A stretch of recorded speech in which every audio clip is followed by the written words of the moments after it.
जैसे कि किसी किताब को उसके कवर से जज नहीं करना चाहिए, उसी तरह किसी फिल्म को उसके ट्रेलर से नहीं परखना चाहिए। ट्रेलर तो शिकार को फंसाने का एक जाल है, जहां ऑडियंस शिकार है, मेकर शिकारी और ट्रेलर उनका जाल, जिसके तहत लोगों को थिएटर तक ललचा कर लाने की साजिश होती है। लेकिन ऐसा नहीं है कि हर बार ऐसा ही होता है। कई बार ट्रेलर कई गुना ज्यादा फिल्म से अच्छी निकल जाती है। लेकिन एक पुरानी कहावत है ना कि जो दिखता है वही बिकता है। यहाँ वो बात झूठ साबित होती हुई नजर आती है, क्योंकि ट्रेलर दिख तो जबरदस्त रहा था, लेकिन फिल्म की टिकटें नहीं बिक पाती है। जॉन की अटैक पार्ट 1 पहले दिन लगभग 3.5 करोड़, दूसरे दिन शनिवार को लगभग 4 करोड़ और संडे को लगभग 4.5 करोड़ की कमाई कर पाई। और लगता नहीं कि यह फिल्म ज्यादा दिनों तक सिनेमा घरों में टिकने वाली है, क्योंकि टिकटें नहीं बिकने वाली है। इधर RRR ने भारतीय सिनेमा घरों में नेट 619 करोड़ रुपए बटोर लिए हैं और द कश्मीर फाइल्स 244 करोड़ के साथ ऑल टाइम ब्लॉकबस्टर बन चुकी है। लेकिन अभी भी फिल्म टॉप 10 में नहीं पहुंची है, तो इस हफ्ते थोड़ा सा जोर लगा दो और इस फिल्म को कम से कम टॉप 10 में पहुंचा दो। वहीं अनफॉर्चुनेटली जॉन की अटैक लगभग फुस हो चुकी है। अभी तो ये पार्ट 1 है, इसका पार्ट 2 भी बन रहा है। हिम्मत की दाद देनी होगी। एक्चुअली क्या है ना कि अगर हमें वाकई में super soldier, super heroes type की फिल्में बनानी है और अटैक का पार्ट 2 बनाना है, तो एक कॉन्सेप्ट तो मेरे पास भी है, जो कि मैं वीडियो के लास्ट में शेयर करूंगा।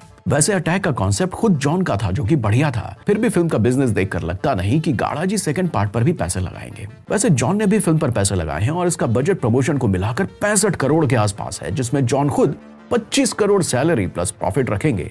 अगर प्रॉफिट हुआ तो, जिसके आसार नजर तो नहीं आ रहे हैं। वहीं जैकलीन को मिले हैं 2.5 करोड़ और रकुल प्रीत को मिले हैं 1.5 करोड़। मतलब कि 29-30 करोड़ तो बस इन 3 स्टार्स के बैंक अकाउंट में चले जाएंगे फीस के नाम पर। तो बचे 34-35 करोड़। 34-35 करोड़, जिसमें हम हॉलीवुड को टक्कर देने वाली इंडियन सुपर सोल्जर की साईफाई मूवी बना रहे हैं। मजाक चल रहा है क्या? लेकिन इतने कम बजट में भी जो आउटपुट निकल कर आया वो सरप्राइजिंगली ठीक ठाक है। ऐसा कमाल इंडिया में ही हो सकता है और इसके लिए तो तारीफ करनी पड़ेगी। सस्ता जुगाड़ करने में हमसे ज्यादा एक्सपर्ट दुनिया में कोई और नहीं है, और ये बात हमने बार बार प्रूव की है। वैसे ये बात तो तय है कि सिनेमा के दुनिया में परफॉर्मेंस, सीनियरिटी और स्क्रीन स्पेस देखकर सैलरी नहीं मिलती है, पॉपुलैरिटी देखकर मिलती है। नहीं तो जैकलीन की सैलरी रकुल प्रीत, प्रकाश राज और रत्ना पाठक शाह से ज्यादा नहीं होती।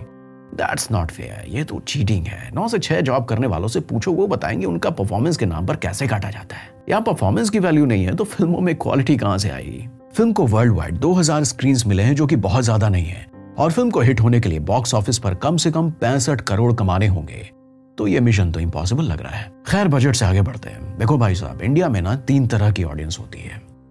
पहली, जिन्हें मास मसाला फिल्में पसंद है। दूसरी, जिन्हें लॉजिकल मूवीज पसंद है। और तीसरी एक स्पेशल बिरादरी है, जिन्हें साई-फाई टाइप वाली फिल्में पसंद है। पहली 2 कैटेगरी वाली ऑडियंस के लिए हमारे यहाँ कंटेंट मिलता है, लेकिन तीसरी कैटेगरी यानी कि साई-फाई वालों को नैन सुख के लिए अंग्रेजी फिल्मों से काम चलाना पड़ता है। उनके लिए अटैक का ट्रेलर ऐसा था जैसे कि संजीवनी बूटी की घुट्टी हो, लेकिन ये घुट्टी फिल्म देखने के बाद सस्ती निकलती है। साई-फाई पसंद करने वाले लोग भी ये बात जानते हैं, लेकिन बताएंगे नहीं। वो फिल्म को खुलकर क्रिटिसाइज भी नहीं कर पाएंगे और उसकी तारीफ भी नहीं कर पाएंगे, क्योंकि उन्हें मालूम है कि इतना भी मिला, बहुत मिला।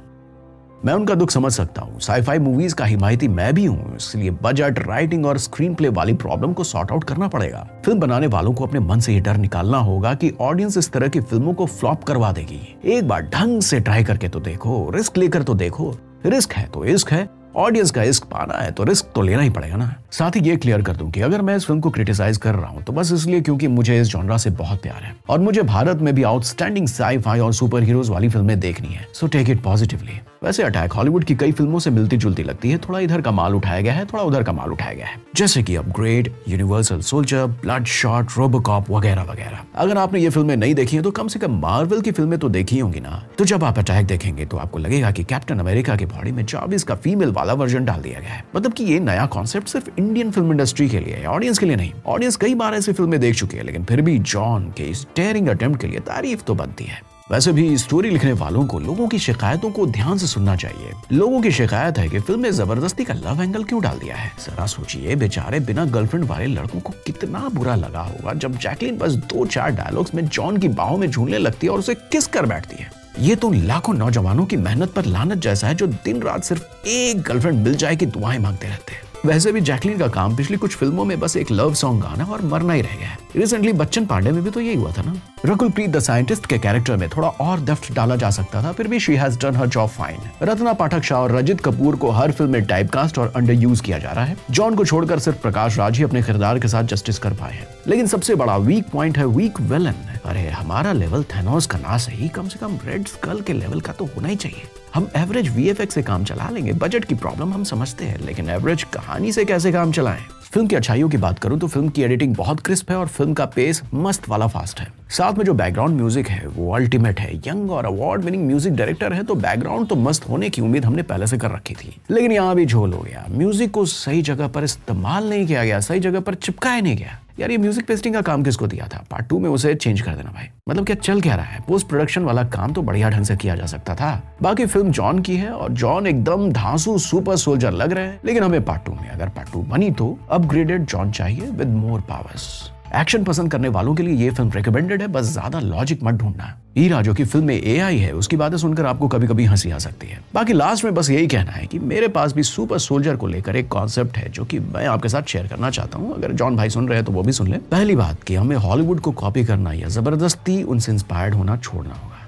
दूसरी बात, सुपर सोल्जर दो तरीके से बन सकते हैं। एक तो एआई वाला कॉन्सेप्ट है जो कि फिल्म में यूज किया गया है, और दूसरा जीन म्यूटेशन वाला कॉन्सेप्ट है। अगर हम एआई वर्सेस जीन म्यूटेशन वाले दोनों सुपर सोल्जर्स के बीच फाइट करा दे तो कैसा रहेगा? दोनों कॉन्सेप्ट साइंटिफिक हैं और हमारी असल जिंदगी में इन पर काम चल रहा है। सिर्फ इतना ही नहीं, हम इन दोनों का हाइब्रिड भी बना सकते हैं। मतलब कि एक ऐसा सुपर सोल्जर जिसे जीन म्यूटेशन से भी सुपर पावर्स मिली और साथ में उसमें एआई भी इनबिल्ट मौजूद है। और अगर इस सुपर सोल्जर को हम सुपर विलन बना दे तो विलन की भी औकात बहुत ज्यादा बढ़ जाएगी। और अगर हम बाद में ये रिवील करें कि सुपर विलन के जीन में किसी रियल लाइफ हिस्टोरिकल विलन का जीन डाला गया था, जैसे कि हिटलर का, तो मजा 7वें आसमान पर चला जाएगा।